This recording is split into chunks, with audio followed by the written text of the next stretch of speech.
We are. All right. Hi, everybody. Welcome, both online and here in person. This is the third in our workshop series about building your societal impact skills and ways to incorporate societal impact into your research. Today's presentation is about evaluation.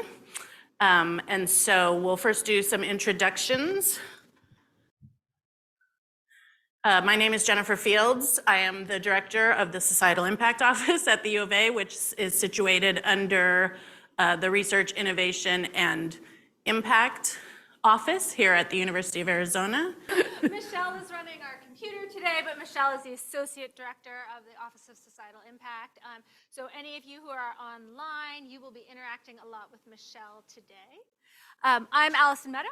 I'm also with Office of Societal Impact. I'm an associate research professor, and I work a lot at the intersection of climate change, practice, and policy.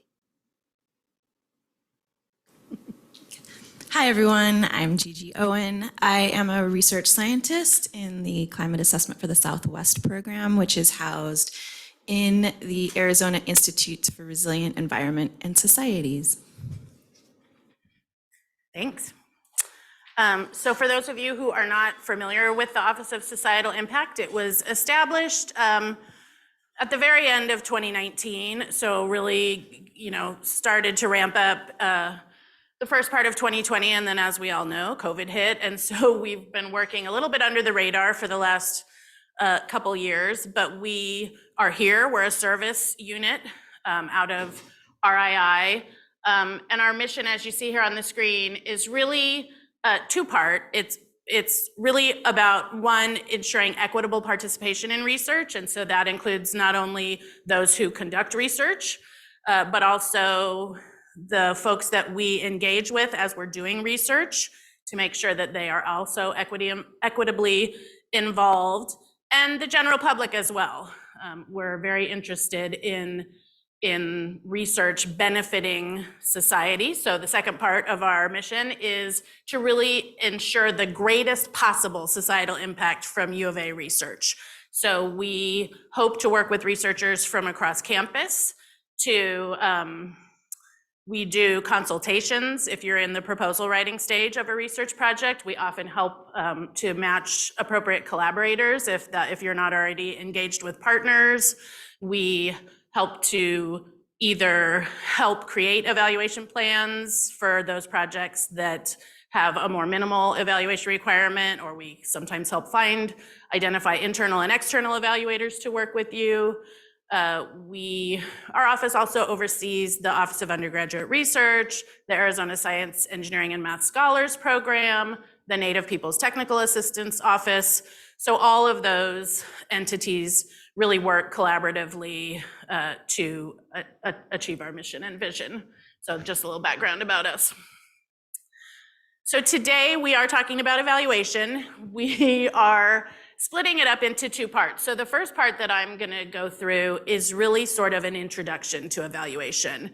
So perhaps you're a researcher, you have to incorporate evaluation into your project, but you're not really sure what that means, what an evaluator does, when you should connect with an evaluator, those sorts of things. Maybe you're interested perhaps in becoming an evaluator. I do see some faces in here who are seasoned evaluators in the room. So please feel free to jump in and challenge anything I'm saying or add additional depth to it. And definitely please break in with questions along the way. I don't have a slide to break for questions. So at any point, if anything that I've brought up you want to ask a question about or add depth to, please feel free to raise your hand and ask questions along the way. And then the second part, Allison and Gigi are going to take that to the next level and talk about some of their work. So let's start at the very beginning. What is evaluation? So evaluation, it's a set of approaches and techniques used to make judgments about the effectiveness or quality of a program or intervention. So when we talk about a set of approaches, often you might read a paragraph that says, this is going to be a mixed method evaluation. Some of it'll be qualitative, some of it might be quantitative. We'll use a variety of techniques. We might do surveys, we might interview individuals. We might do focus group interviews. We might examine programmatic artifacts. So that's kind of what we mean by a set of approaches and techniques. It's unlike research where you might have a specific methodology that you are adhering to very carefully in your research project. Evaluation is sort of this idea of there's lots of techniques or approaches we could use, what works best for the project at hand. And as I said, it's really used during the course of a project to assess what's working, what's not. It's meant to be iterative so that as the project is moving along, you can have interventions. You can provide some feedback to the project team to say, this isn't working so well. Let's think about how we might do it differently. And then, as you'll hear a little later, it's also a summative report at the end. Did they do what they said they would do? To what extent did they reach their goals and intended outcomes? So why do it? First of all, your funder oftentimes requires it. So again, if you're thinking about this as at the proposal stage, and I'm one to say that your conversations and thoughts about evaluation need to begin at the proposal stage. If you wait and write your own proposal and come up with lots of things and then bring in an evaluator after the fact, once you're awarded, it's not impossible, but it's a little more difficult and takes more time to onboard that person and make sure you're on the same page. And they can really help you at the proposal stage. So from that perspective, involve your evaluator early. You'll hear me say that again. But the reason you want to do it, as I said, it's going to give information that can guide your project. A lot of people think, oh, an evaluator, that's a watchdog. They're going to criticize me. It's going to be critical. Well, parts of it might be critical, constructively critical. But the intent is to look for evidence as you're going along to understand how things are working or not working, provide suggestions for how you might improve it, provide evidence as to whether it's working as intended or not. And really, ultimately, at the end of the day, when you do your summative, your final evaluation report for the project, you're really assessing the value, the effectiveness of a program and a project. And the reason funders are interested in it, because although it's not research, which is more generalizable knowledge, it does inform the field. So as, say, NSF updates their solicitation for a program, they've heard from evaluators in past programs in past projects under that general program about things that might work or not work. And so they utilize that information to rewrite the solicitation and make changes as appropriate. So it's not just the funder and not like a checkbox, like, okay, they require it, let's do this. But there are lots of people that use evaluation data along the way. And so it's the evaluator, it's their responsibility to assess the implementation of project activities, document the success of the project in relation to the goals and expected outcomes. And the reason I thought it was important to talk about the evaluator's responsibility is I've been involved in enough projects, and I'm sorry, I meant to say this at the start. Why am I the one standing up here and talking to you about this? I am currently the evaluator on 2 NSF STEM grants, an NSF NRT grant, and a big USDA NEFA grant that has a huge education outreach and extension component. And so those are 4 federally funded projects that I'm currently the evaluator on. So again, this perspective is the evaluator who's brought into a research project who does not evaluate the research. If you're a researcher in the room, the evaluator is not looking at your methodology, is not evaluating your research. This is evaluation of those societal impact components, those programmatic components that you've added, an intervention that you added, and that's what's being evaluated. So that being said, it's not the evaluator's responsibility to be a program coordinator or or to recruit participants for you, or to do any of those tasks. Their job is really to be an independent person who's external to the project, other than their evaluatory role, and really look at these points of, is the project being implemented as you said it would be in your proposal, And to what extent are you being successful at meeting your goals and objectives? We already talked a little bit about funders want evaluation, but who else might want it? There could be potentially many stakeholders, and I'll use the term stakeholders, although I know that that is not a term that resonates with everyone. But I use it in the sense that policymakers might be interested in it. Other government officials might be interested in it. Colleagues in your field might be interested in it. Again, it's not research, it's not generalizable knowledge, but it's data and information about project implementations that lots of people might find useful, not only as they're planning their own projects to move forward, but again, as I said, funders who might be crafting solicitations, all sorts of people, future collaborators, colleagues who are doing something similar, not exactly, but they could still learn lessons from it. So that's the reason evaluation reports are required by most funders. They're usually publicly posted. So for instance, if you are targeting a solicitation, you want to go for an NSF STEM, you should be able to publicly access a lot of evaluation reports from past projects just to get a sense of what their project evaluation found and how that might impact how you design your own project. You can always look up abstracts on NSF, and if you find past projects that seem similar to what you want to do, you can look for those evaluation reports on people's websites, on governmental websites, and they might be very useful as you are designing your own projects or interventions. So we talked a little bit about research versus evaluation. And in this context, I'm really more talking about educational research or social science research. So generally, when we talk about bringing broader societal impacts into a project, it's because there's some scientific or technical research happening, but the funder says, hey, you know what, we still want you to do something that moves this towards use, or do something that moves this towards a societal benefit. So that usually requires some sort of intervention, some sort of programmatic offering that will make that happen, whether that's you reaching out and working with policymakers, whether that's you creating an exhibit at a science center and doing general scientific literacy for the general public. It could be you running a K-12 program, collaborating with teachers, whatever that intervention looks like that is going to help to move your research into use or practice or some sort of benefit for society. That's what I'm differentiating between here.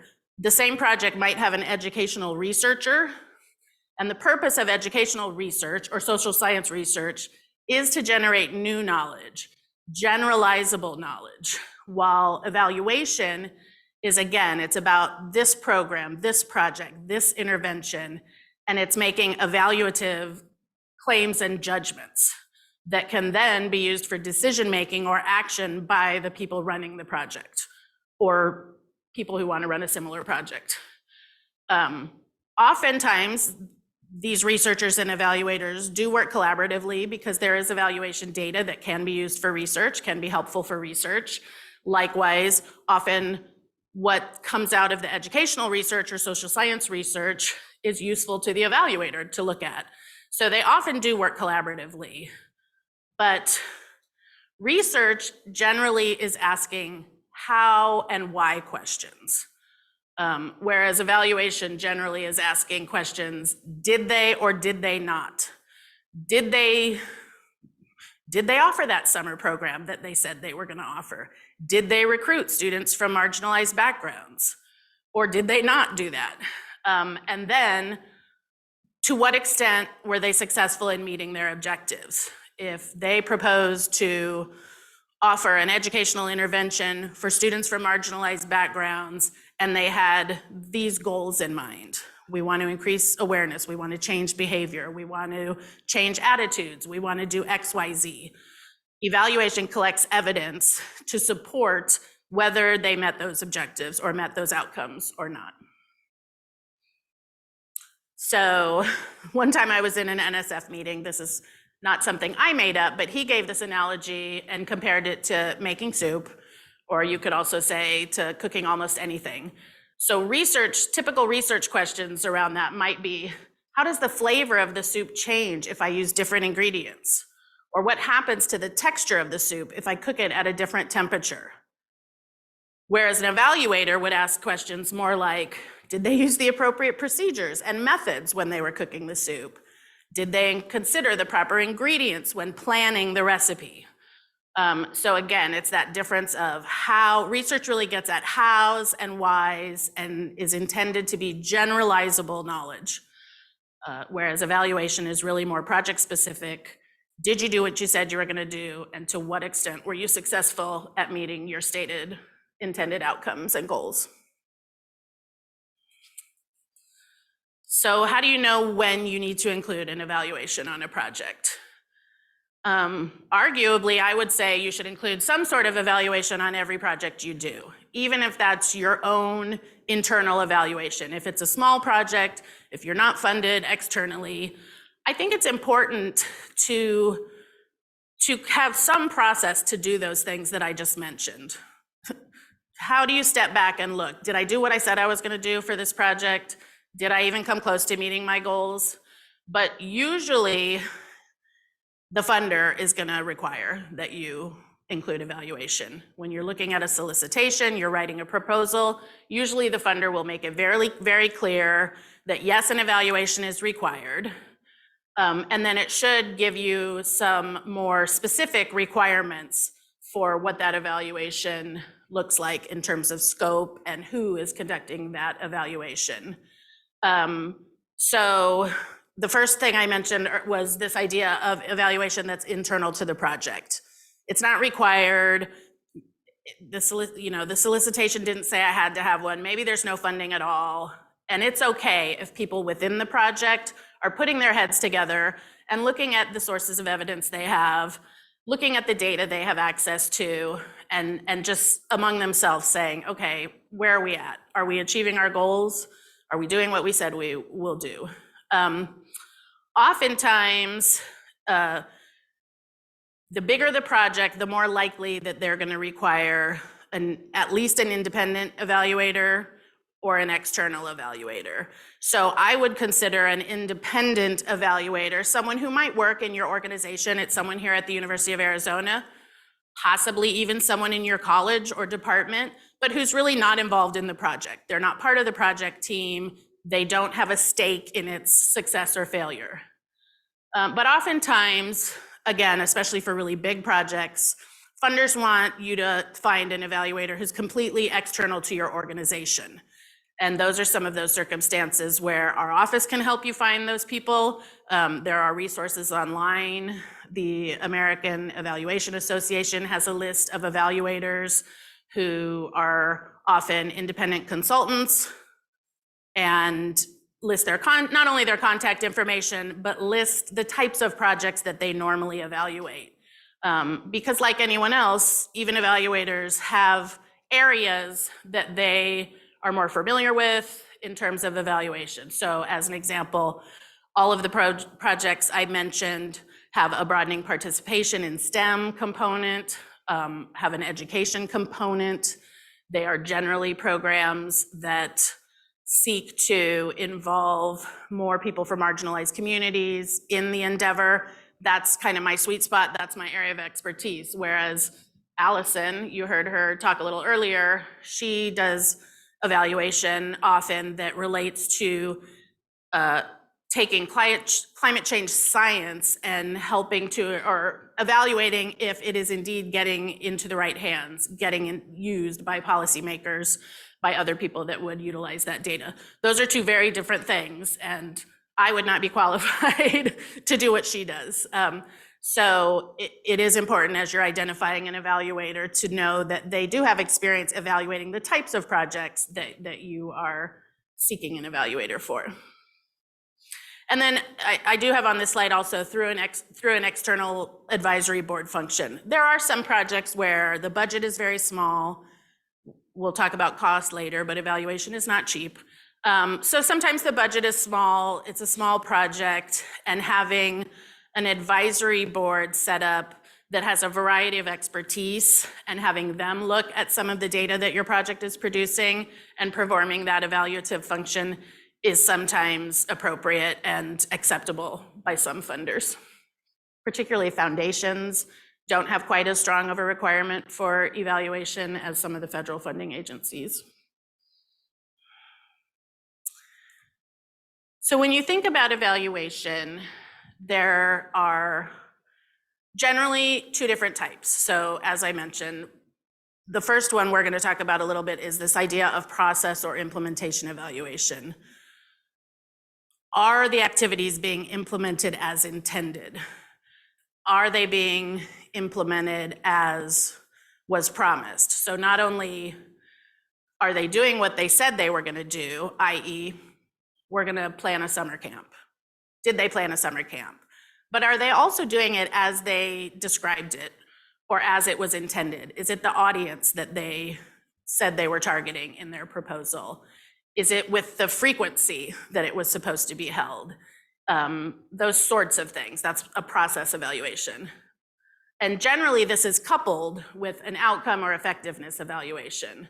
So that's the part of the evaluation that's looking at progress towards your outcomes and your objectives. So looking at, okay, they held a summer camp, they recruited the audience they said they were going to recruit, it was implemented as they said. In the proposal, they talked about specific outcomes. They will be more aware of practices that mitigate climate change. They will be more likely to enroll in higher education. They will be more likely to,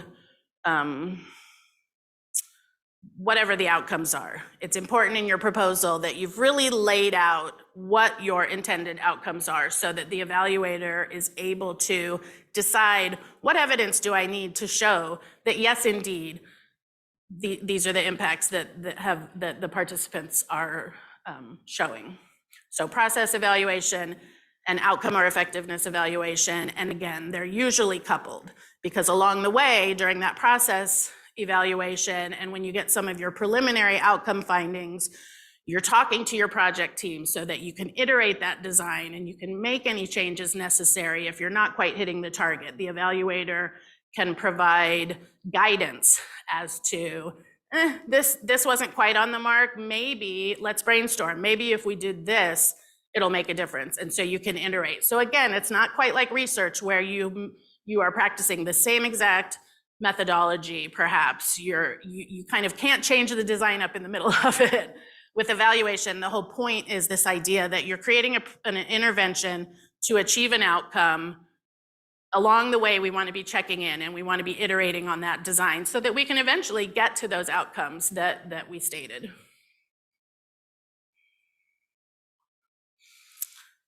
Excuse me, take a quick sip of my drink.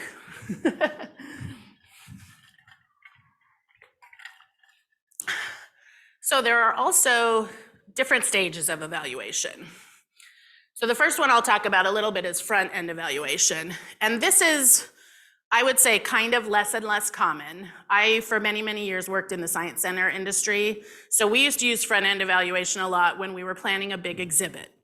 I'm going to spend $3 million on a science center exhibit. So before I spend all that money and build something, I kind of want to have a better understanding of what do people already know about this topic?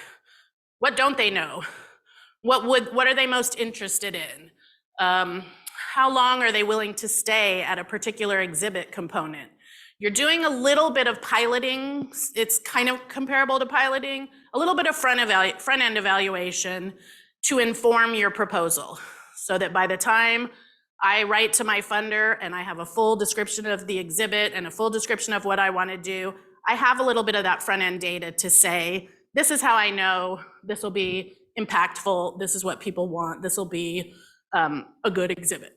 Sometimes it's done programmatically.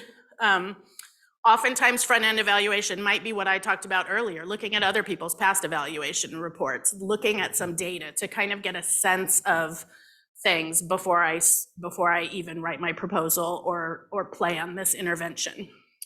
But Once that intervention has been planned, you've been funded, formative evaluation is that evaluation that is happening throughout the project, that's iterative, that is meant to inform the project team and help to make programmatic improvements along the way. Whereas summative evaluation, you can look at as sort of that final evaluation report that you do, that really presents and documents.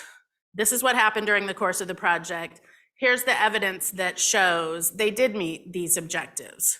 And as we talked earlier about some of the methods and approaches, there's all sorts of data that can show the effectiveness of the program or not if you met those goals. And so it's really the evaluator's job in this final summative report to use all those varieties of techniques and evidence and data sources in a way that tells the story and provides evidence that, yes, indeed, these people did what they said they were going to do and they met their outcomes. And you know, sometimes it is an evaluator's job to give some not so great news. Not everyone meets their goals. Not everyone really is 100% successful at it. So if you are going to be an evaluator, you have to be comfortable giving negative feedback. You have to, how do I want to say this? I think building relationships, people often have this idea that an evaluator is, completely independent. They don't interact at all with the project people. And I think that makes for very poor evaluations.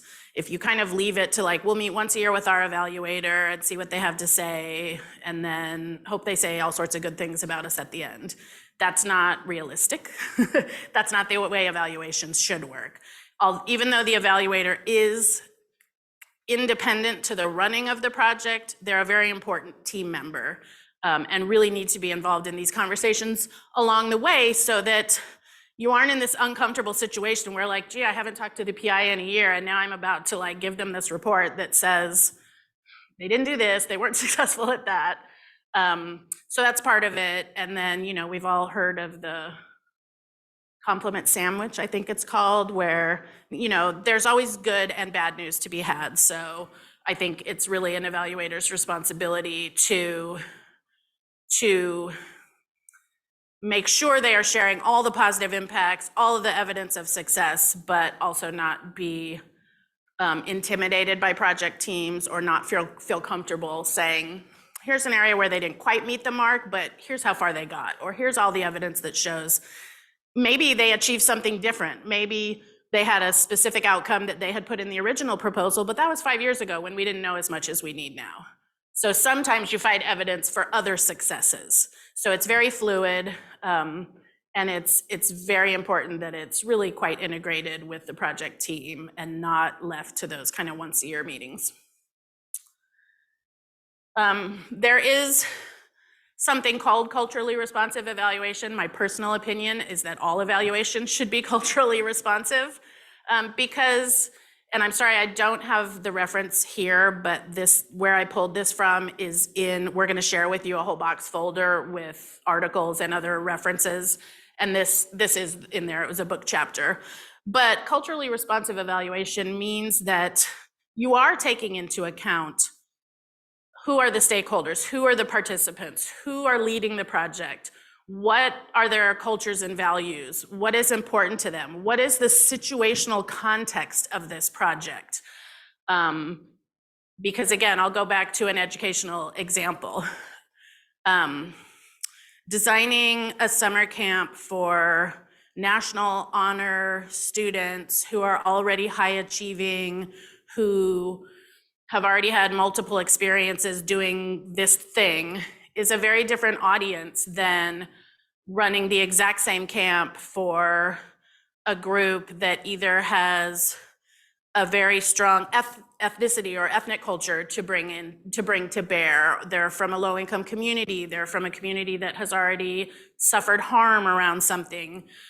Those are perhaps two opposite ends of the spectrum and extreme, but even if the activity and the program was exactly the same, a culturally responsive evaluator should be someone who understands those situational contexts and takes that into account as they're evaluating the project and is familiar enough with that context and that culture that it's not meant to be completely unbiased or objective. That's not what evaluation is about. It's really understanding all of that context as you're evaluating the activities or the interventions that are taking place. And also, you know, a lot of evaluation involves interviewing people, interacting directly with community members. And, you know, if you're selecting an evaluator for your project, you really want to identify someone who has that background, who has that experience, who has that understanding, so they indeed are not causing additional harm or creating environments when they go in to do evaluation and asking questions in ways that aren't considerate of the context or the situation or the past history or many of those things. So again, some people think doing a culturally responsive evaluation is something only in particular circumstances or special situations, and I disagree. I think you should always be thinking through that lens as you're doing an evaluation. Okay, so I've got my solicitation, my research is on point, I know exactly what my research plan is, but there's this pesky little broader impacts piece that I need to incorporate, and it says I have to evaluate it. I don't even know where to start. As I said earlier, you really want your evaluator. If evaluation is a fairly major component, it's required by the funder, especially if they require an external evaluator, but even if it can be someone within your organization, you know, the U of A is not like dripping in evaluators. In fact, it's quite a scarcity. Everyone on campus who does do evaluation is like so overbooked, you can't imagine it. Thankfully, Adriana Sameta is in here. She's from the College of Education. She's one of those people, and the College of Education is about to submit for a center for evaluation, which will really engage graduate students in this work. So we're hoping that the university's capacity for evaluation is going to grow through that. But it can take a minute to find the right evaluator for your project, and you really want that evaluator to be engaged with you early on, because they can really help craft those goals and objectives. Are they measurable? Are they reasonable? How might I word it? If that's not your area of expertise, I'm a scientist, I'm a strictly science and technical researcher, this is all new to me. Don't wait till the last minute to bring that person on board, because my guess is that you will struggle to really come up with outcomes that are measurable, that are within the term of your project, that you can collect evidence for. It's really helpful to have that evaluator on board as early as possible, because as it says here, evaluation planning is collaborative. You're the PI on this project. You'll be responsible. You need to make sure you're comfortable with the activities, that you think they're achievable, that they're reasonable, that it's something you're interested in doing. And then you need that professional advice of an evaluator to say, okay, let's think this through. You know, are these outcomes that you'd like to see reasonable? A lot of times, in particular, people want to do content knowledge outcomes. Oh, I'll do a pre and a post survey. It's a 1-week summer camp. I'll give them a pre-test ahead of time to see if they know all this stuff about physics. And then a week later, I'll give them the same test again, and you know, boom, I'll see how much I've taught them in a week. And that's not necessarily realistic, but it's not maybe the best goal, you know, for a broader impacts project. It can be part of a goal, but the evaluator can help you think through, maybe content knowledge is part of it, but what are some bigger, more lasting, more transferable outcomes that we might consider? And so again, that gets to the second point, that it's tailored to your proposed activities and intended outcomes. There's really no such thing as a generic evaluation plan. We've certainly seen proposals where none of what I'm saying happened early enough, and at the 11th hour, they identify an evaluator and say, oh my God, you know, it's due next week. Can you give me an evaluation plan? And sure, you'll see plans that say, This will be a mixed method evaluation. It'll be qualitative and quantitative, and I'll interview people, and we'll design it a lot. You know what I mean? And sometimes that flies. Sometimes those projects will get funded, and then there's a lot of work to be done after the fact. But the best reviewed proposals. So say your research is excellent and it's graded as that, and there's someone else who has excellent research. Oftentimes that broader impacts piece of your proposal is the tiebreaker. And so someone with a better broader impacts plan that has a more detailed, tailored, specific evaluation plan, that's going to be the tiebreaker. So just keep that in mind. So we're at that point. I've identified my evaluator. It's time to start planning.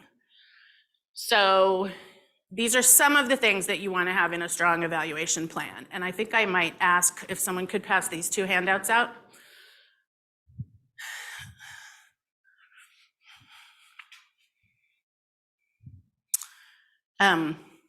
So you want to have some overall evaluation questions. Just like you might have research questions, oftentimes you are going to start with some evaluation questions.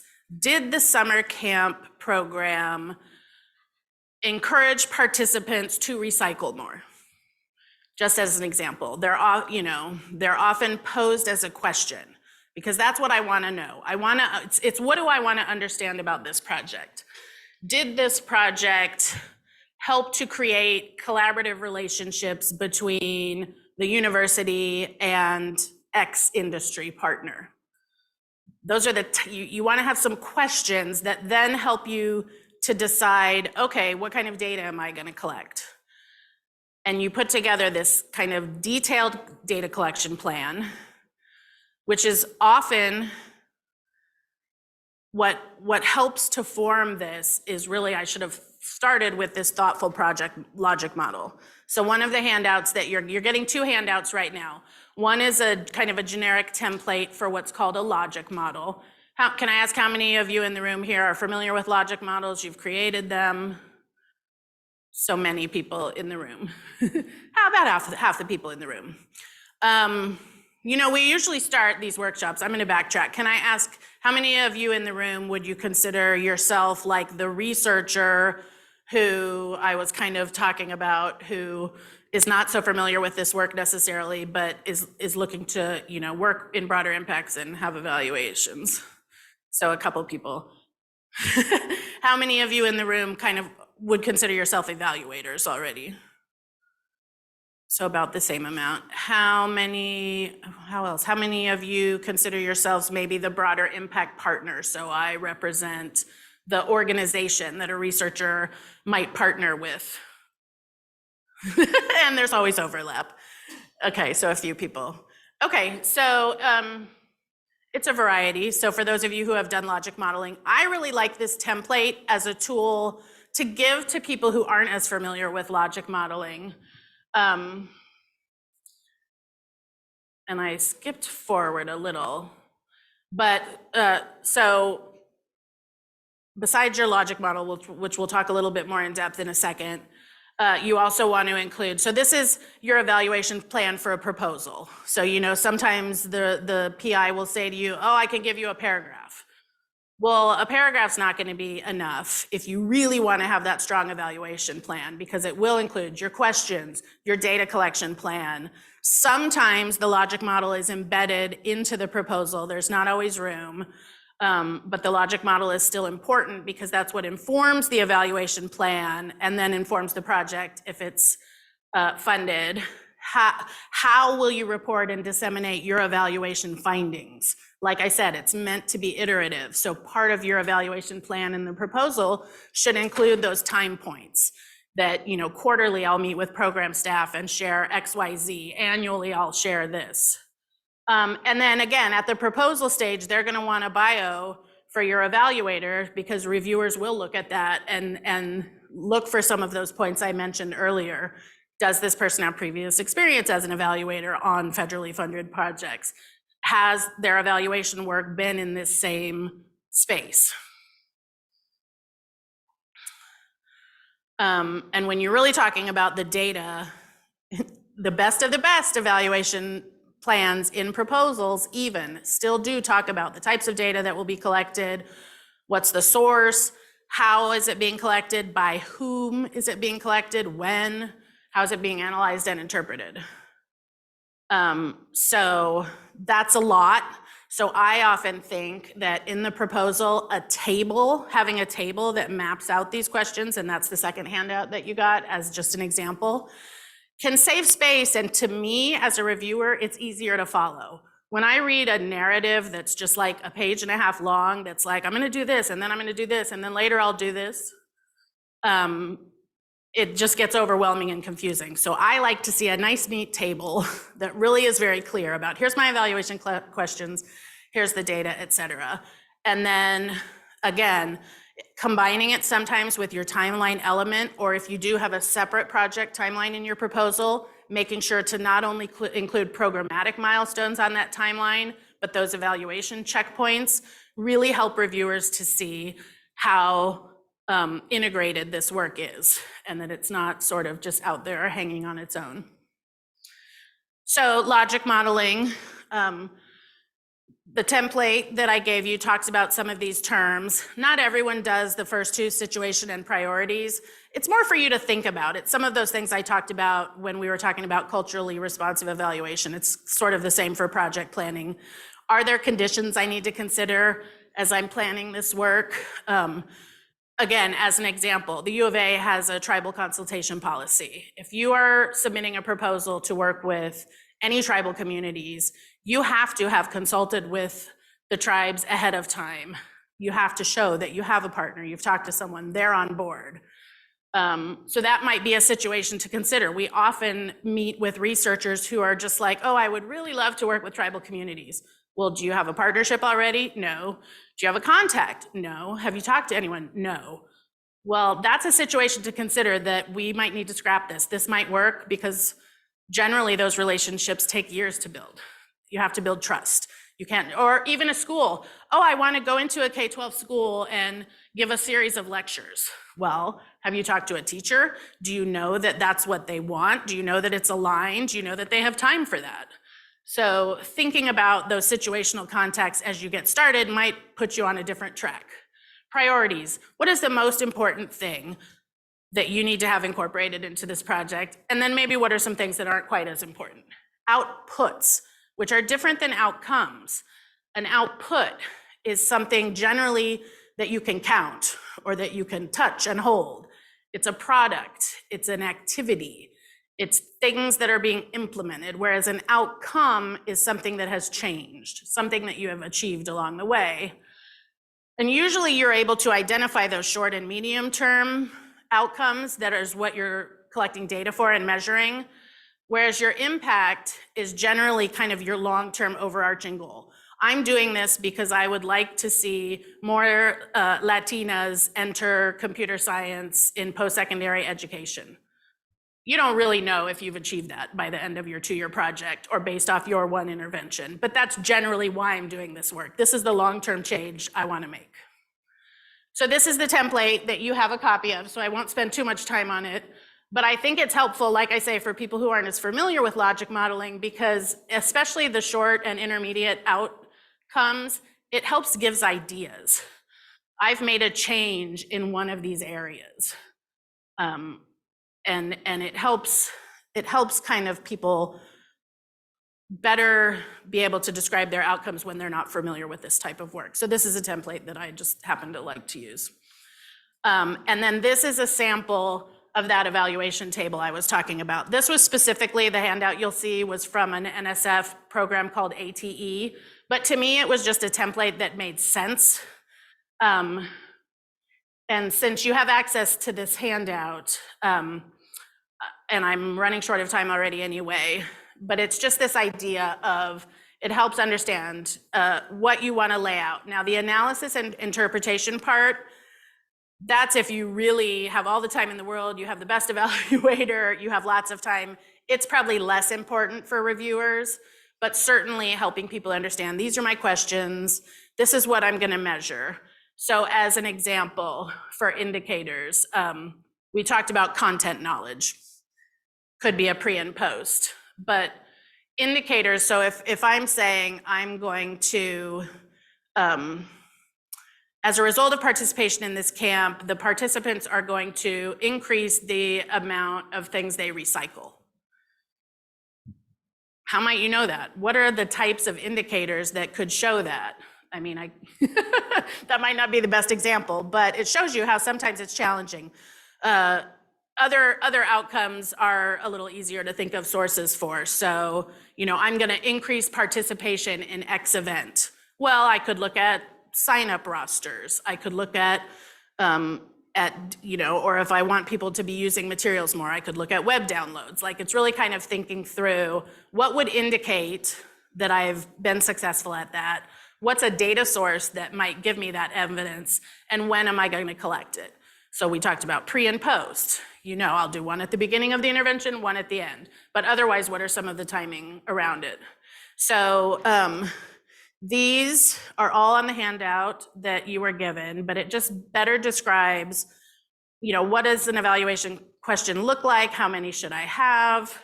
Again, it's important that you have some for both the implementation part, the process part, but also the outcomes.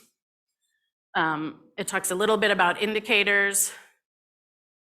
It mentions here that it is useful, if possible, to have multiple indicators to address one of the questions. If you have a single data source or a single indicator, it's not as strong of evidence. Sometimes there is only one indicator, but if you can come up with more than one, that's the best kind of evaluation plan. Again, what types of data sources might you be able to find? You can talk to project staff, you can talk to participants, you can talk to the faculty, partners, you can look at institutional records and project artifacts. So oftentimes as an evaluator, I'm running a summer camp and students have created materials. They've done a concept map, they've done a drawing, they've created a mini exhibit, whatever they might have produced as part of that activity. Those are artifacts of the project, and you can often look at those things to see how knowledge has increased along the way, or how they are demonstrating evidence of awareness or understanding of something. How are you going to collect it? There's lots of different ways. I might observe something. I might, as I just said, do a document review. I have interviews. All sorts of ways you might collect information. I might do a metadata analysis. Like, there's all sorts of ways. And again, this goes back to that first point, that evaluation is really, it's mixed methods, it's mixed approaches, it's mixed techniques to get you the kind of evidence that you're looking for, that the project has done what it said they was going to do and met their objectives. Who is going to do this? Sometimes the evaluator does everything. Sometimes a program coordinator will implement a survey and then give them to you to analyze. So it's often not necessarily at the proposal stage, but once a project's funded, to talk through these things and make sure you have an understanding of what the evaluator is collecting and doing and what other people might be collecting and providing to the evaluator. When is it going to happen? That is, I think, important to have in your proposal stage so that the reviewer can see that it's well thought out, that it is planned out, that there are these opportunities for iteration. And then this part, how is it used? Again, at the proposal stage, not quite as important. But again, this is an opportunity to talk to the people in the project so that they understand the intent. Sometimes, well, why do you need my class roster? Why do you need my syllabus? Just to help everyone involved understand why, how you're using these, how I'm going to analyze it. Because again, a lot of people go into a project thinking that an evaluator is a watchdog, that they're here to criticize me. So the more you kind of talk about these things and help people understand why I'm doing this, how I'm going to use it, what's going to be the outcome of looking at this data, it helps to ease some of those tensions. So this is also on the back of the handout, and it's just an example that gives some, a real simple evaluation plan. But often projects that are not big budgets can have simple evaluation plans, but this is just meant to give a little example of all those things we just talked about. So the last thing that we'll end with, that everyone asks and usually asks first, is how much is this going to cost? As I mentioned, evaluation is not necessarily cheap. As you've heard today, it involves a lot of steps, thinking through a lot of things, planning through, looking at lots of different types of data, conducting interviews. If it's qualitative data, it takes a long time to transcribe interviews, to look for trends and patterns, to do lots of different kind of evaluation functions. So it is time consuming, it takes time. Generally, if it's an internal person to the organization, you just account for their actual time using their actual salary that's negotiated and agreed upon. That's what you put in your budget. If it's an external evaluator, you know, back in the day, they used to always say 10%. 10% is the number. That's what you need to allow for. But I would say expect to spend 5 to 15% of your project's budget on evaluation. Now, again, if this is a project where like research is over here and I'm evaluating this component, it's not necessarily, like one of the projects I'm on has a $15 million budget. Did I get 10% of 15 million? Of course not. So keep that in mind when we say the project budget. And then again, if you have an advisory board, sometimes you offer them a stipend. So the answer is it sort of depends how much it will cost, but it is not inexpensive. So know that going into a project. And that is the last of my slide, and I will turn it over to Allison and Gigi. Actually, I think we're going to take just about 5 or 6 minutes to break, stand up, move around just a few minutes, or if you have a couple of questions, we're here. But just stretch, and we're going to start again at 2 for the second part of this. But feel free to ask questions or just, I don't know, check your email if you need to, but maybe just stand up. Yeah, if anybody is not familiar with this building, the restrooms are directly across the courtyard from us, and you definitely have enough time to scooch over there if you need to.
All right.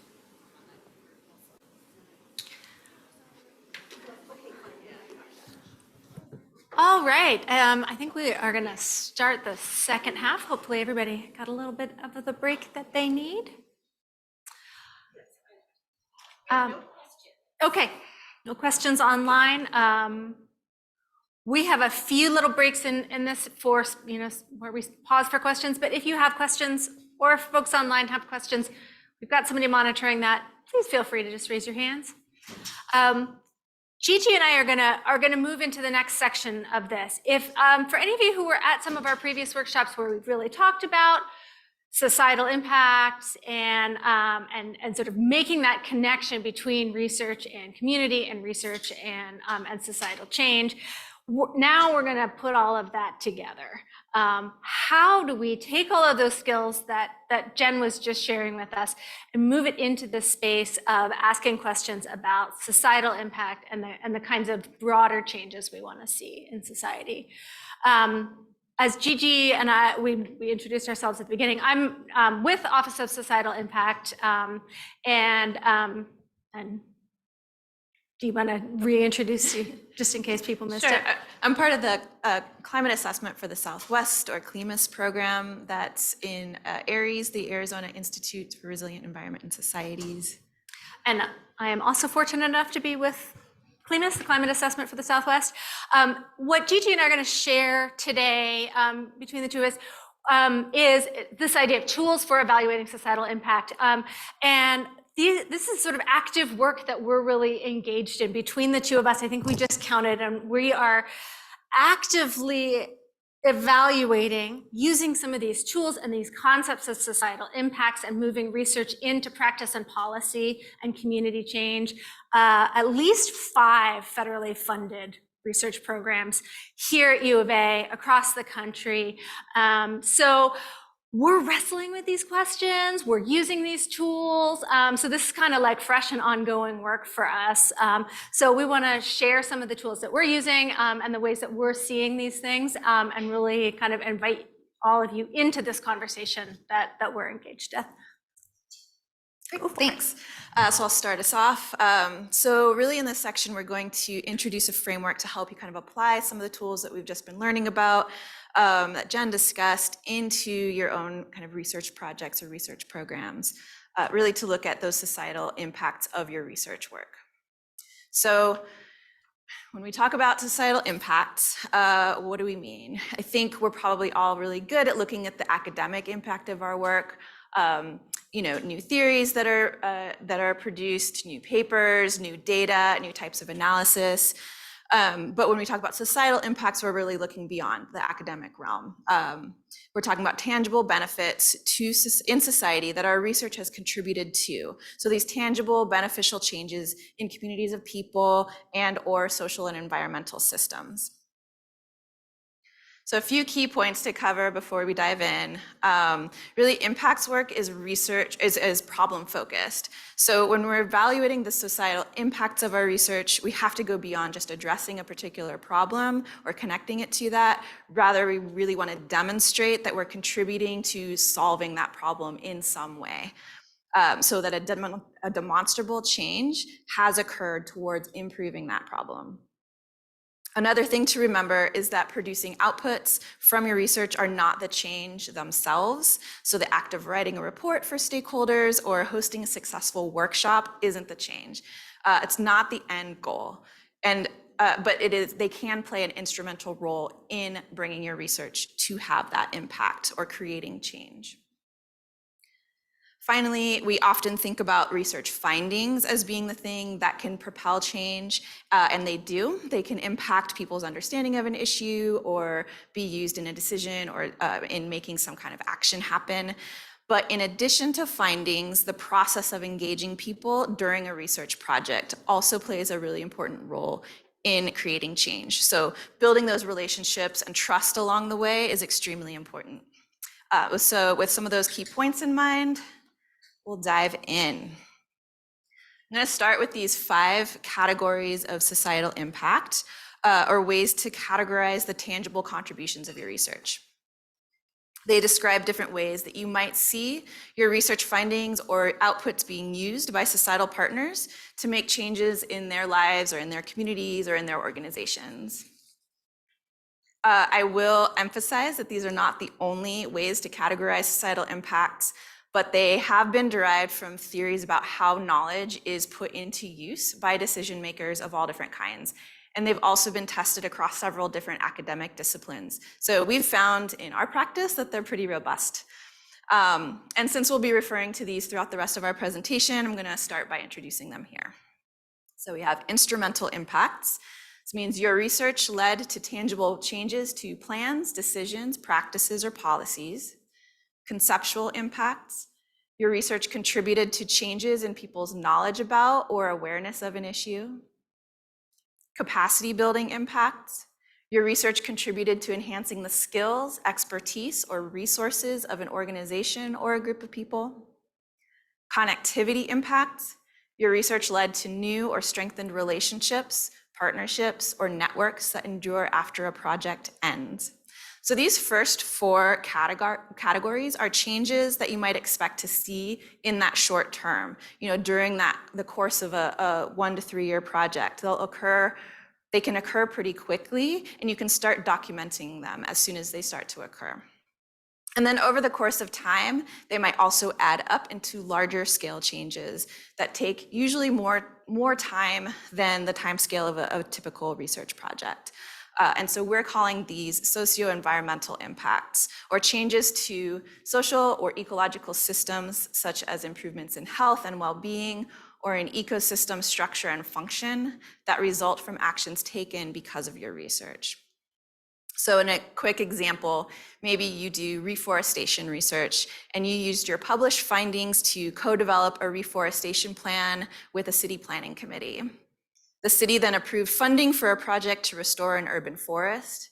And then over the last 5 years, residents and other scientists documented that several bird and mammal species had repopulated the area.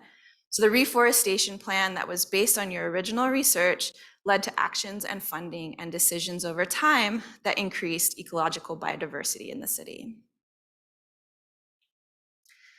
All right, so here is our adaptation of the logic model. And I'm putting it up here so that you can kind of see where we're going and how it kind of maps onto the logic model template that Jen showed. And then the rest of my part of this presentation, we're going to go through these pieces step by step. So start with the question, what societal problem did you aim to address in your research? So what's the general issue? Why is this important? We'll talk more about this in a second. Next, how did you try to address the problem? So here's where we put actions and activities. What did you do? How did you engage with your partners? What were your project activities? Next, you'll look at your outputs. So what tangible products did you produce? And this can be reports or papers, curricula, databases, could be multiple kinds of things in this list. And then at this point, it might be helpful if a particular action led to an output, you might want to connect and start linking those things together. So if you did a workshop activity, did that lead to some kind of workshop publication? Then we move on to the impacts. So first, the 4 impacts that we just talked about: conceptual, connectivity, capacity building, and instrumental. So then connecting, listing out. So what are some of these changes that you might expect to see?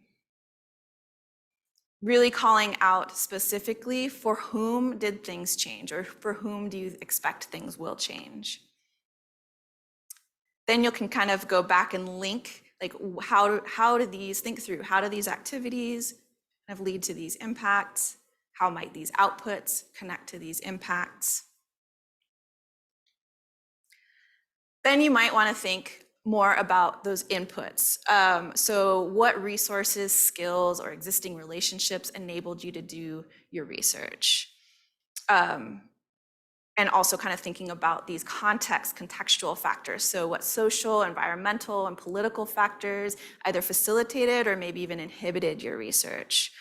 And you can kind of look back and think about linking your impacts to those inputs and contextual factors about what helped you along the way or what might have prohibited you along the way. And a lot of that is good for project reflection. So kind of thinking about what lessons might you learn to take with you into a next project about having the right inputs and things in place to do a project more effectively.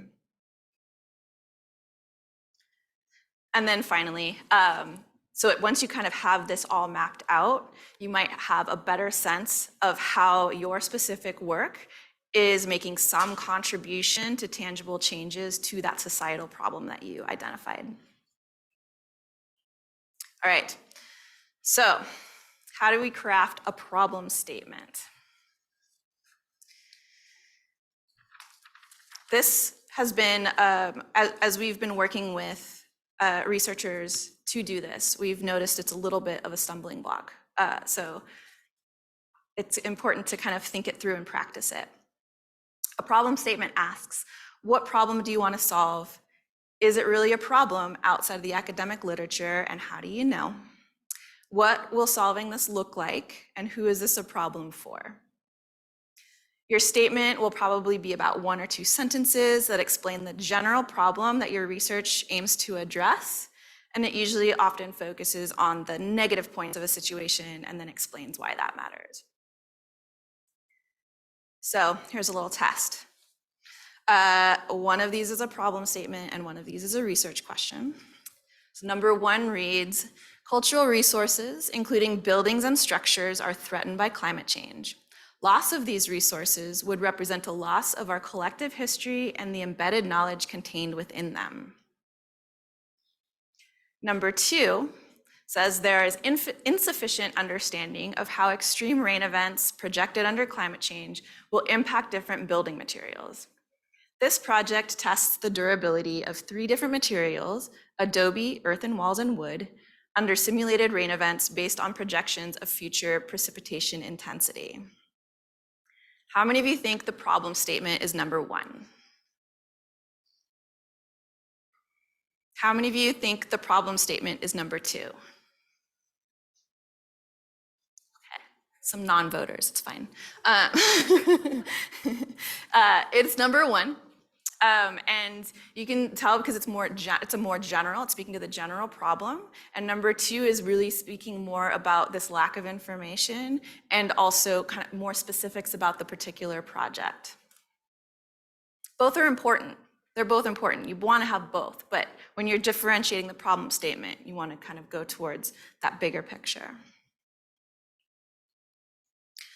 All right, we'll dive a little bit deeper into what we mean when we talk about activities and engagement. So, really when we're talking about activities, it's how we're engaging with our partners or with stakeholders. And we can look both at modes of engagement and the points of engagement as ways to explain how, when, and why you're doing these certain activities. So you can think about the ways that you engage your partners or the modes of engagement first. So did you do a few intensive joint activities like a workshop? Maybe you met regularly, weekly meetings virtually in person to develop the project. Maybe you had as needed meetings and just called someone up here and there. And maybe you planned specific activities together. Maybe you planned a workshop together, a presentation or a performance of some kind. So this is really kind of describing the frequency, intensity, and the methods that you engaged your partners with. The points of engagement looks at the points along a research pathway where you brought in your partners. So how and when were you incorporating their knowledge, their expertise into the project? Is it developing the research question? Is it writing the proposal? Did they do data collection and analysis? Did they help with interpretation of findings? Did they disseminate findings? So both of these kind of give a richer picture of how you are engaging during those research activities with your partners. Another point in thinking about activities and outputs, again, neither are the end goal if we're looking to have societal impact through our research, but they're important connectors of getting from research to impact. So the change is not that you published a report or a planning document through your project. The change would be that the planning document then led to policy decisions or that an action was taken. So outputs can be the important vehicle that takes your research to impact. For example, peer-reviewed publications are often required, not often, sometimes, let's say sometimes, required by policymakers before they can make a policy decision or take action. So having that research publication output might push your research to be used in that context to have an instrumental impact. Likewise, a performance or presentation might be the best way to communicate to a particular audience. And so that change might increase that audience's awareness of or understanding of a particular issue. Project activities, so the act of working together, can also be the driver of impact. If you're doing joint field work together, this might result in new learning methods or even developing new methods together, which leads to capacity building impacts for all of those involved. In working together, these kind of ongoing conversations and interactions between researchers and partners can build relationships where both groups kind of learn together and build trust, so really going towards that connectivity impact. Okay, so in thinking about linking activities and outputs to impacts, this is where you question, why do you think your particular activity or output generated that particular impact? So you might develop an explanation from the literature that can help you kind of plausibly connect these pieces, or you might speculate, hopefully with some evidence, about how they are connected. So we'll kind of think about these as we look at these two examples here. After consulting with our partners, we determined that the most effective way for them to access findings was to integrate them into an existing decision support tool they already use regularly. We were able to design a module for the tool to explain our research findings. So this kind of connects this activity of consulting and engaging partners to then develop the output, this decision support module. And then it's plausible to link this to an impact of increased knowledge and awareness of an issue that, if you have evidence of that occurring. The second example.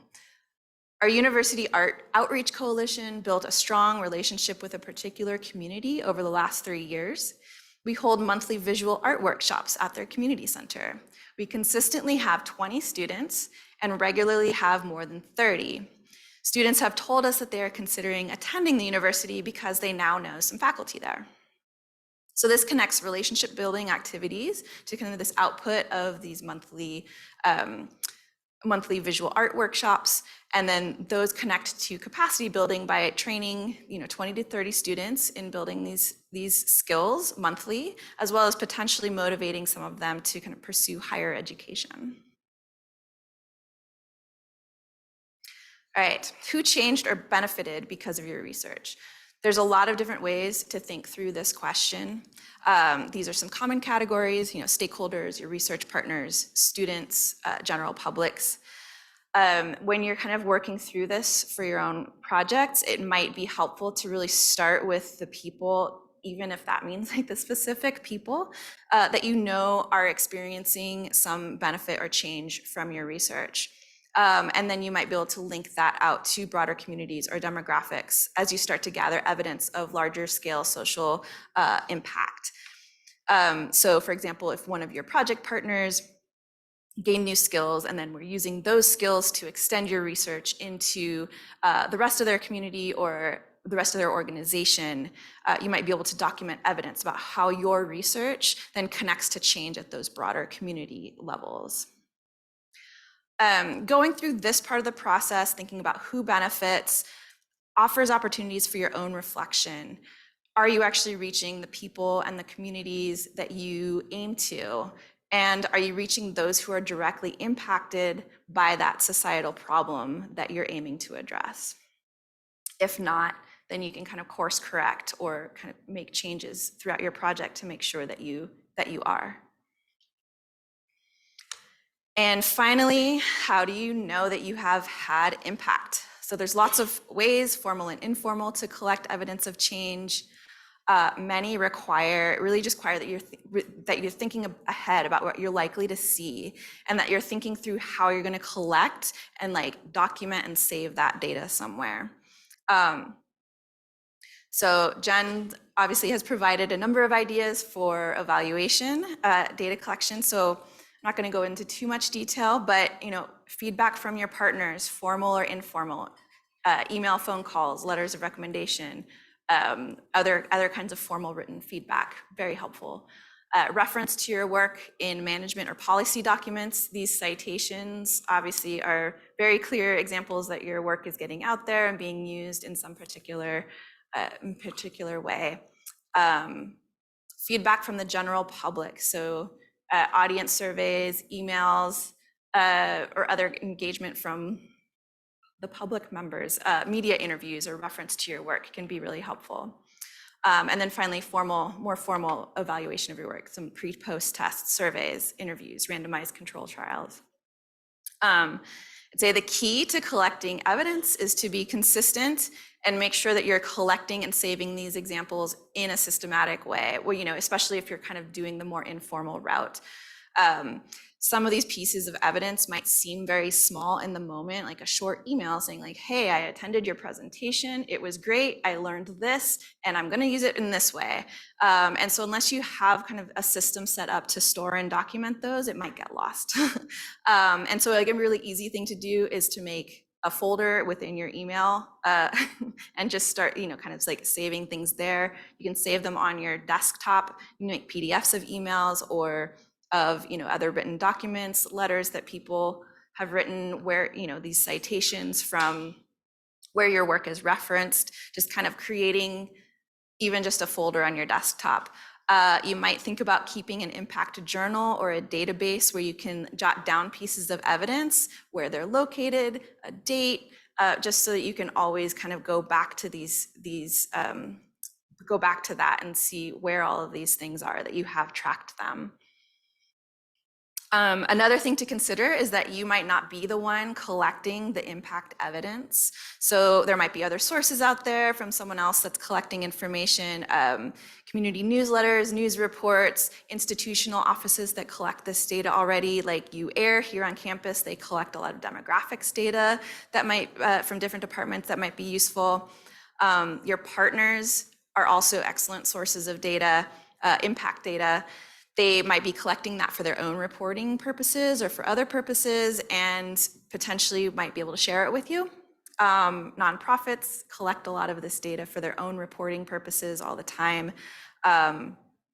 So in other words, kind of thinking about your partners or people that you're working with as more active collaborators also in the evaluation process, not just the research process. They're not just, beneficiaries of it or participants in the research. They can be active participants in the evaluation as well. And one of my go-tos is just having conversations with them, whether that's like an informal conversation or a formal interview with them about their reflections of the research process or something that happened.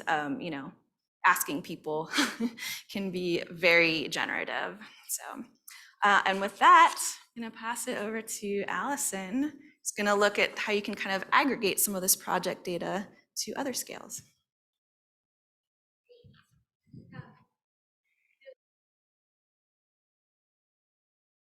We'll take a minute if anybody does have any questions or ideas or reflections.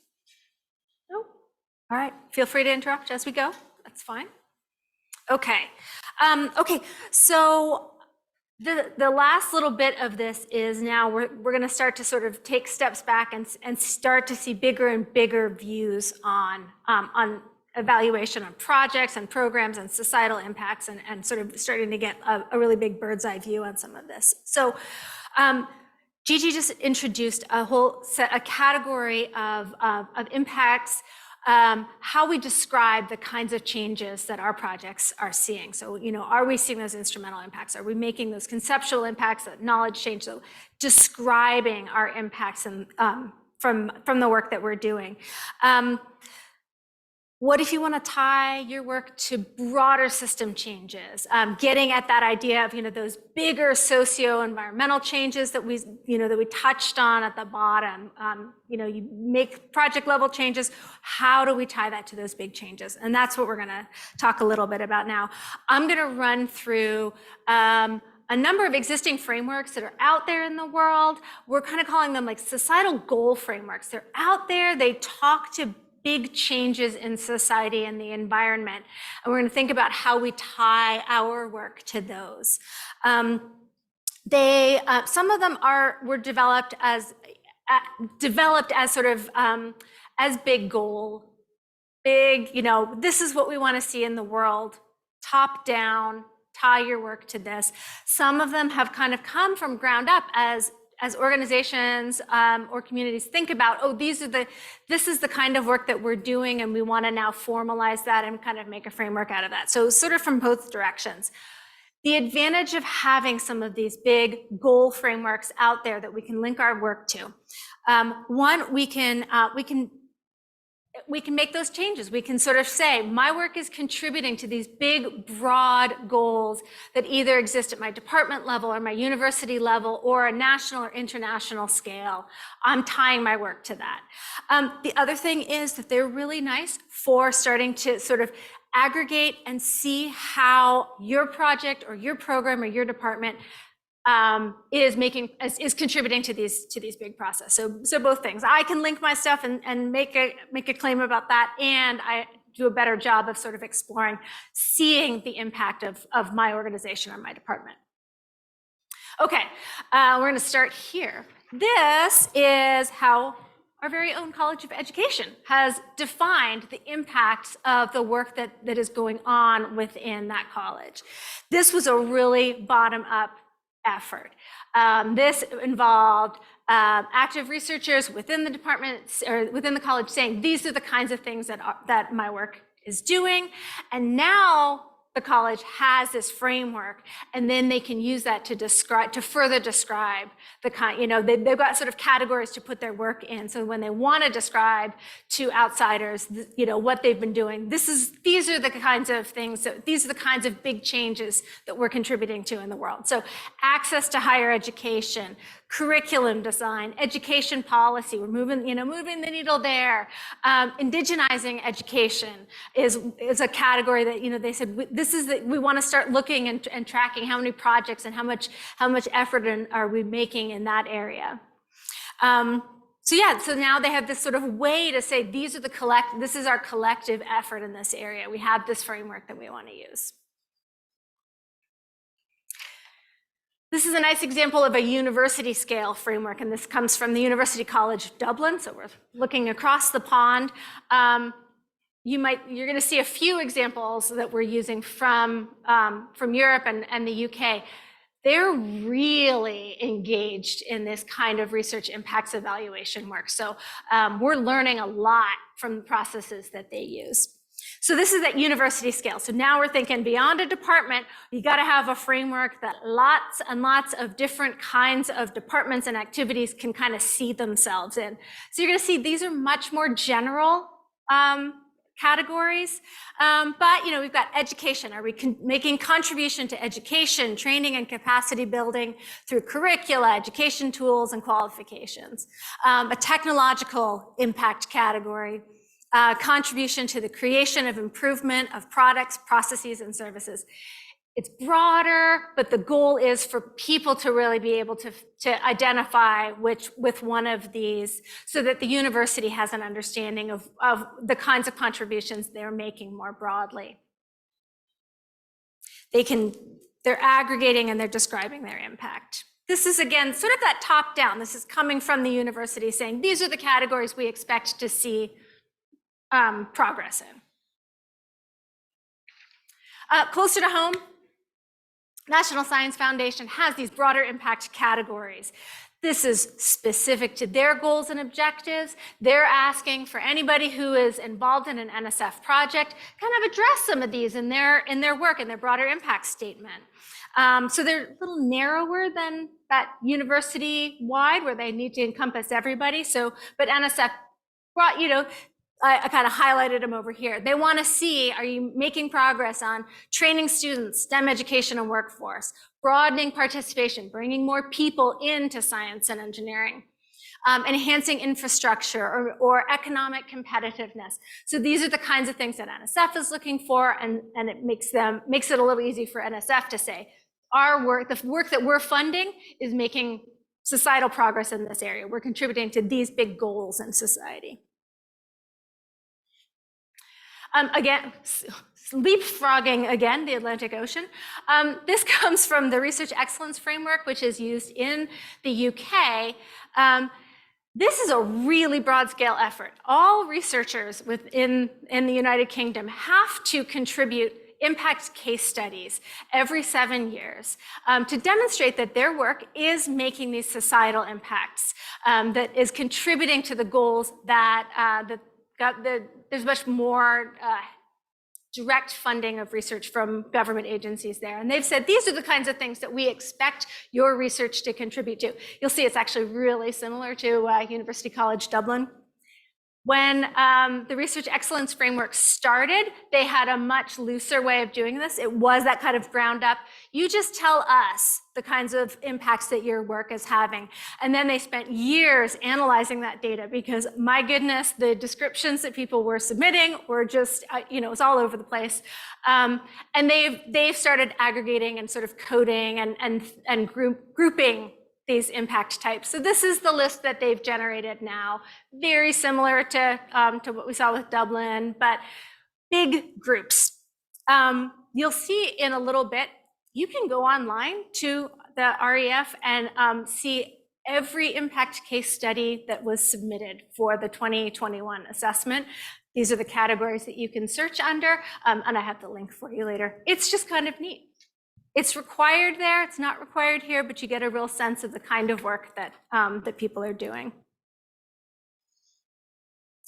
Okay, international scale, giant, UN Sustainable Development Goals. These are goals created in 2015 by the United Nations General Assembly as a way to work towards the end of poverty, protect the planet, and ensure prosperity for all by 2030. We're running out of time. But the idea here, these have really, they've really gained a lot of traction in the research community, but for everybody, for nonprofits, for development agencies, as a way to really sort of tie their work to these really big, broad international goals. So an advantage of something like this is you get to sort of say, my work aligns with these, these giant worldwide efforts. And a weakness of this is you might not see an exact fit to your work. These do not apply perfectly to everyone, although if you dig down deep enough, you can probably find a way to do it. And we're going to look at an example of this in a little bit, but just to give that sense of the utility sometimes of tying your work to something much bigger and broader. Okay. How does this all fit together? Okay, so this is our final section before we let you kind of get a pen and paper and play with this. But we want to provide exactly that, some examples of what it looks like when you tie all of these ideas together and describe your research within these frameworks and using some of the terms that we've been talking about today. So a few different scales of this. So this is that project scale reporting. So you can kind of imagine this is maybe you as an individual or your funded project. This is one example of an organization. This is the Joint Fire Sciences Program. This is a nationwide network focused on wildfire safety, wildfire science. They provide funding and scientific delivery for science delivery and science studies associated with managing wildland, fire fuels, and fire-impacted ecosystems. Just this year, the Joint Fire Sciences Program really took the framework that Gigi presented at the beginning, those 4 impact categories, instrumental, conceptual, capacity building, and connectivity, and decided to really structure the way that they're going to evaluate and explain their work using that. So really quickly to walk through this. Okay, so they identified the top, a problem. In this case, the problem was a fire went through one of their plots, one of their study plots in August of 2021. So problem, wildfire. They fortunately had some ongoing research, so they were able to immediately, this was a test plot, they had some research ongoing, so they were able to really tie their research to solving this problem of fire and fuels, and they could define that pretty quickly. To move this forward, they did some very targeted engagement. They worked with a fire public information officer and the Klamath National Forest. They wrote a press release. They did some preliminary observations of the impacts of this fire. Photos, they posted it on Facebook. So really starting that process of collaboration and engagement with the broader community, and described that. They were able to describe some evidence of change. This is fairly informal in this case, but it gives you an idea of how to build what Gigi was talking about. Just start that idea of collecting this kinds of information, because over time it does grow and grow and you get firmer evidence as you go. In this case, they say, oh, that Facebook post was really widely shared. It got the attention of reporters. We got a lot of media attention because of this work, because of what we put out there. We got news articles. And they thought that the interviews that they were being requested became increasingly scientifically grounded. Reporters were asking kind of meatier questions, indicating a real kind of conceptual change. Reporters are understanding this more. They were able to document that. And then finally at the bottom, they sort of summarized that. So we're saying, hey, we saw conceptual impacts, and in this case, they saw some socio-environmental because they were making some changes on the ground in the forest that they were already working on. So project scale, applying one of those frameworks. I've got a handout that goes with this one. So this is another project scale, and this is again drawing from that research excellence framework that is used in the UK. This is a little bit different from Joint Fire Sciences Program. Many of the same elements. This is really a qualitative case study. That's the format that, that the research excellence framework uses. It really encourages researchers to describe and really provide a lot of information with a structure. Here I just have a brief summary, and we're handing out the longer full case study if you want to take a look. So in this case, we're looking at activating the Reminiscence Theater Archive. So it's an arts-based project, and they're taking a look at the well-being of senior citizens and promoting intergenerational dialogue and using theater to do that. They've successfully engaged 100 marginalized older people, 13 young volunteers, and over 200 others, in that this was done for the 2014, so since 2012. The project has created a new model of reminiscence theater by proving that archive material can be used instead of live interviews. So they're like, hey, we tested this thing and it seemed like it really worked, and we're getting really nice success with this population that we wanted to work with. But we learned strengths and weaknesses, and it's also given this theater archive a living future, a reason to keep going. So you have the full case study there. Just so we're looking at, you can see the summary, impact type, societal. They're using that kind of broad framework, but they have a lot of room to kind of explain and demonstrate the kinds of work that they've been doing. This is from some work that Gigi and I just worked on, just finished up. This is the idea of, now we're kind of shifting to like how you might use a quantitative analysis using some of these frameworks. So we took a look at a department scale. This is ARIES, Arizona Institutes for Resilient Environment and Society, just on the 5th floor here. We took a look at 12 of their projects. We used that framework. We asked folks to describe their project, give us some, like tell us a little bit about how their project worked, describe some of the changes that they'd seen using this framework, and then we were able to aggregate that and say, great, across these 12 projects, we were really seeing these kinds of impacts. We're seeing great, 10 of them, these instrumental impacts.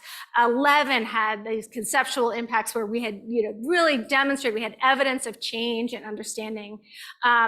We saw connectivity, we saw new relationships grow and develop and remain durable after the end of the project. And we had, the researchers were able to provide evidence for that. And we were then able to say to the department, this is big picture, the kinds of work that's going on here. This is a two-step process for us because we also applied another framework. We also asked them to tie their work to those sustainable development goals to get a sense of, is that a useful framework? Do people see themselves in there? For the most part, in that case, that's a pretty science and environment heavy program. So yeah, most people could say, yep, I can see myself in the sustainable development goals. It doesn't mean that everybody across campus would see that, but in this case, it was pretty robust. So you can see these were the different kinds. A single project could contribute to more than one of the sustainable development goals, and we just said, tell us, all of them. Really heavy on climate action, lots of good on sustainable cities and communities. And so what this can allow a department to do is get that big picture and say, where are we spending our resources? And do we want to see more in, for example, we didn't have any in gender equality. Is that a place that we really want to, allocate some resources and allocate some support? Maybe we do want to boost that. It becomes a little bit of a decision-making tool.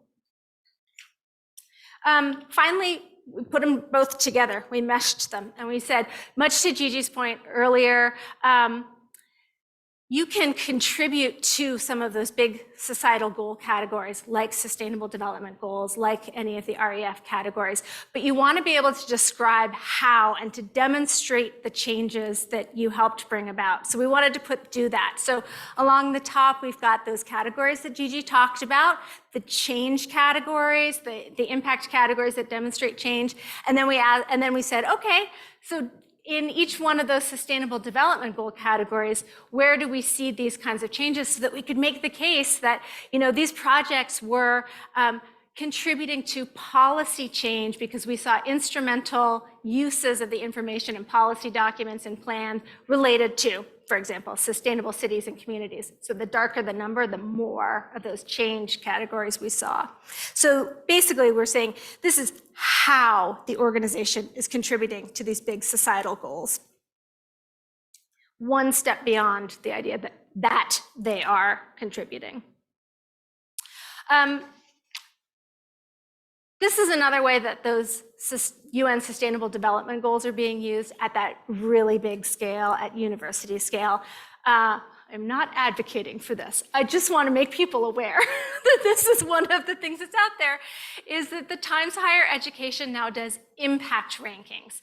And those are based around the UN Sustainable Development Goals. So they ask if you want to participate in this as a whole university.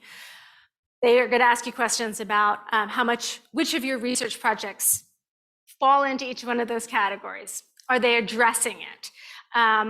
On-campus status about SDGs, so things like, do you have students living with low food security, and what programs do you have on campus to address that? That's part of the impact rankings.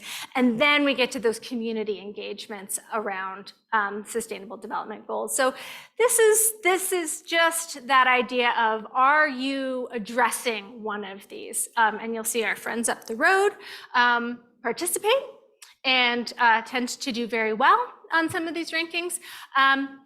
Again, not an advocacy position, just to let you know that this is one of the ways that research impacts are being conceptualized and operationalized internationally around those sustainable development goals.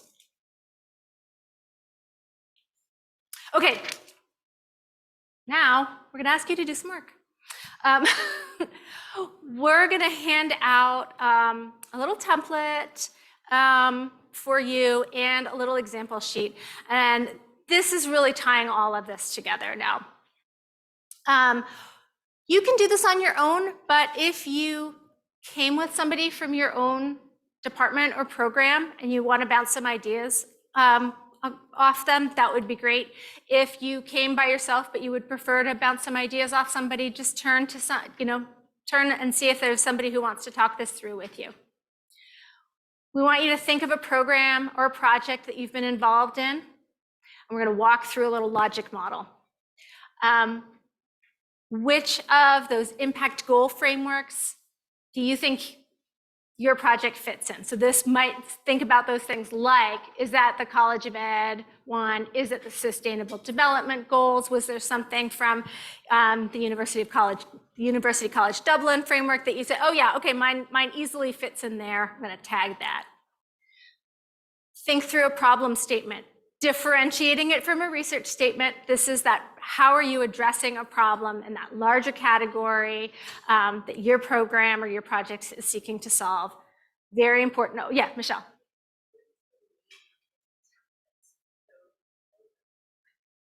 What is the name of it? It should be Sustainable Impact Evaluation Template. It's a Word document in that folder.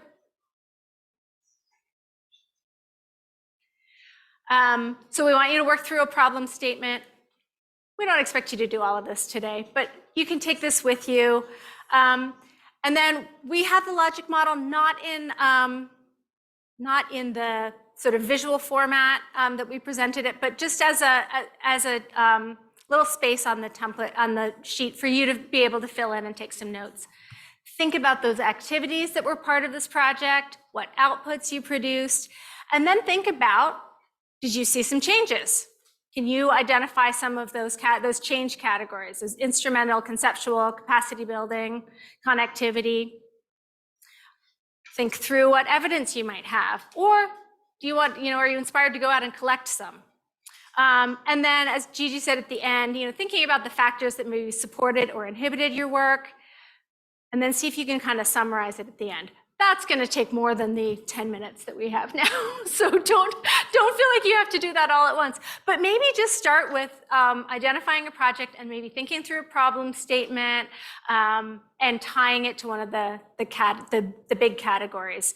And I would really encourage you to just turn to the person next to you and toss some ideas around if you'd like.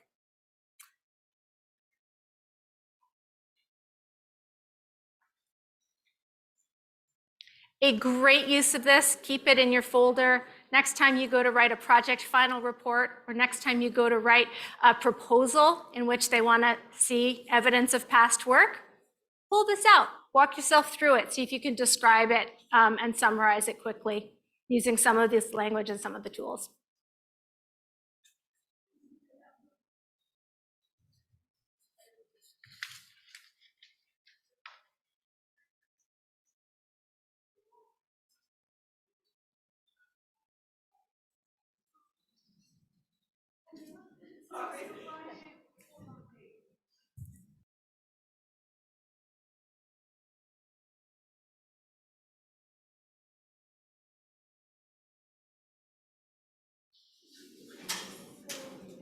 Let me know if you want me to flip back to any of the slides for reference.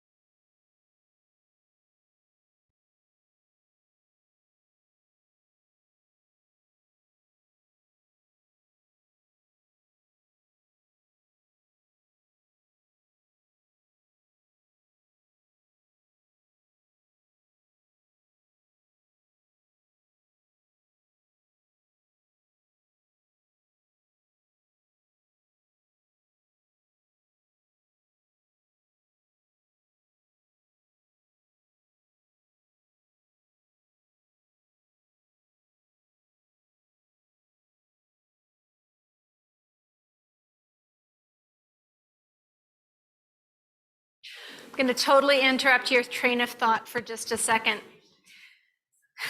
Although we are evaluators, we forgot this part. At the beginning, we handed out our own little workshop evaluation form with the idea that we would ask you to just jot down notes as you went along about things that were new or things that were interesting and give us a little bit of feedback. And we forgot to ask you to do that up front. So sometime before you leave today, if you could do that on this sheet, we would love to hear what's new, what's interesting, what's useful, and get some feedback. For folks online, Michelle's going to be sending out a link to the survey.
We're going to take just a couple more minutes and then we are going to transition. We have a little bit of snacks and we will have some guests here who are active evaluators, and we wanted to give you an opportunity to chat with them, hear a little bit about their work, especially if you are designing a project or a program where you need evaluation work.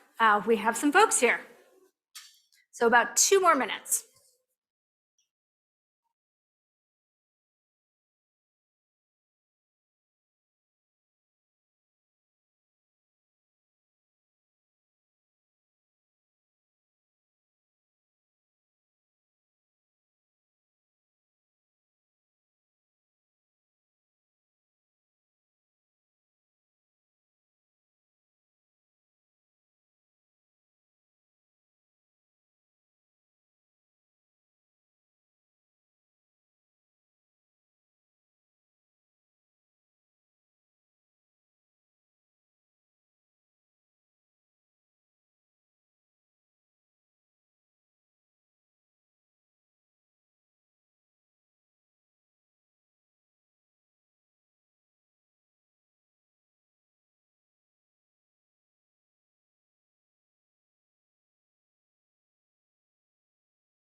Okay, as I said, this was not an activity that could be done entirely in 10 minutes, but hopefully it's something that you can take with you, refer back to. If you've got some notes, it'll be easier to pick it up. And I did forget to say we're sending you with a little example. It doesn't, the template or the example that we sent doesn't line up exactly with the template, but to give you a sense of how another researcher has thought about this and expressed that, and so a nice little bit of reference.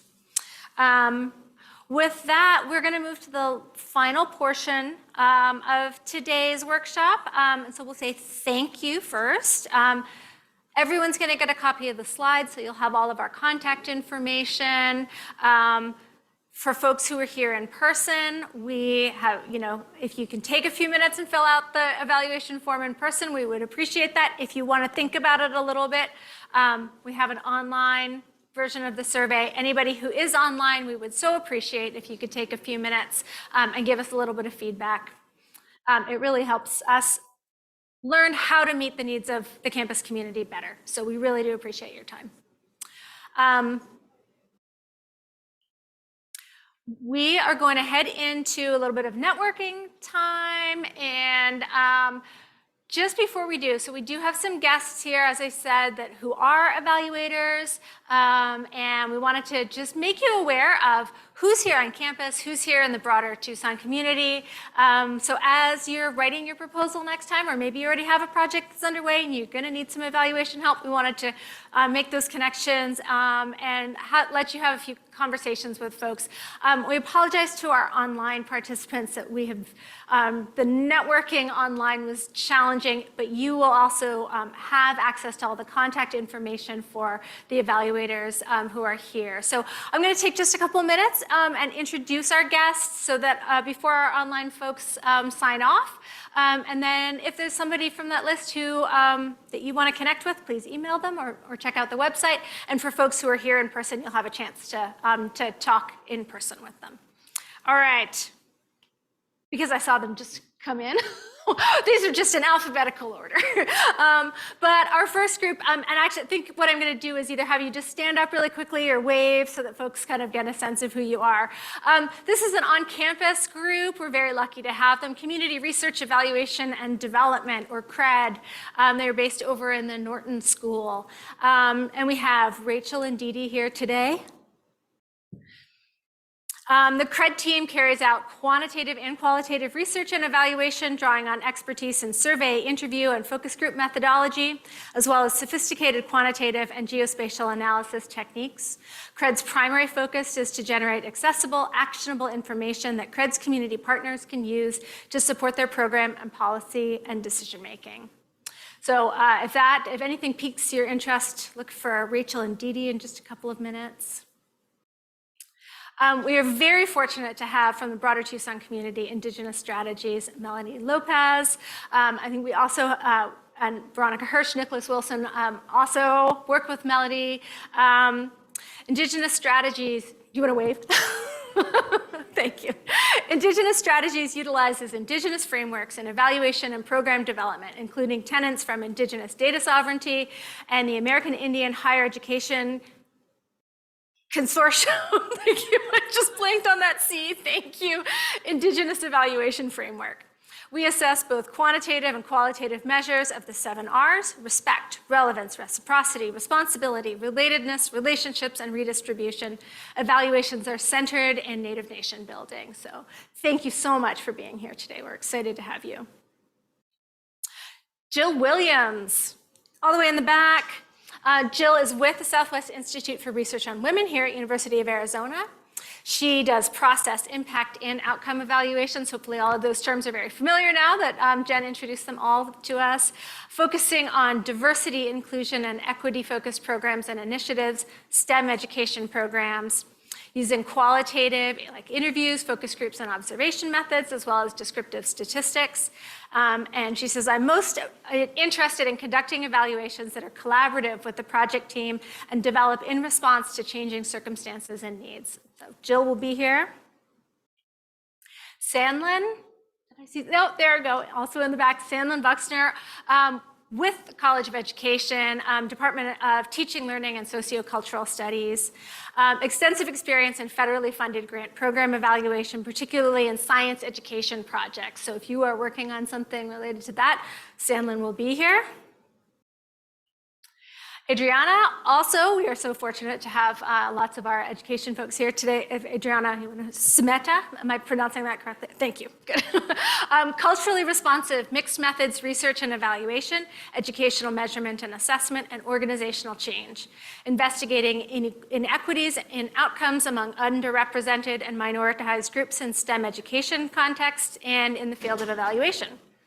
Examining sense of belonging, self-efficacy, identity, and institutional policies impacting students' college and career trajectories, studying child and family characteristics impacting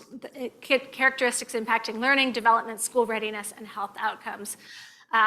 If that sounds like your work, please meet with Adriana.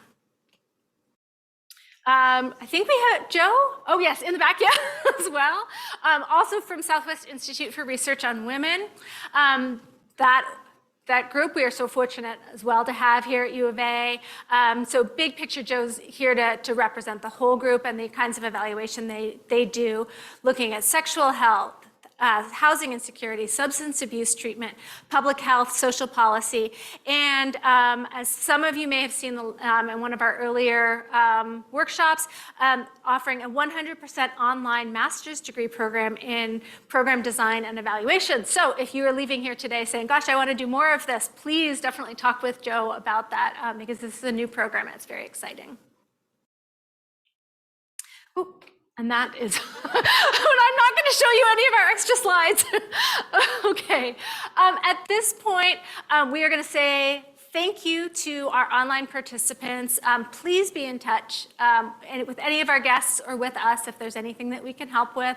For folks who are here in person, we're going to invite you to grab a quick snack, and then we're going to have you meet with our wonderful guests here. But everybody take a break, get a little snack, get a drink, and in about 5 minutes, we'll start kind of rotating through and meeting with our guests.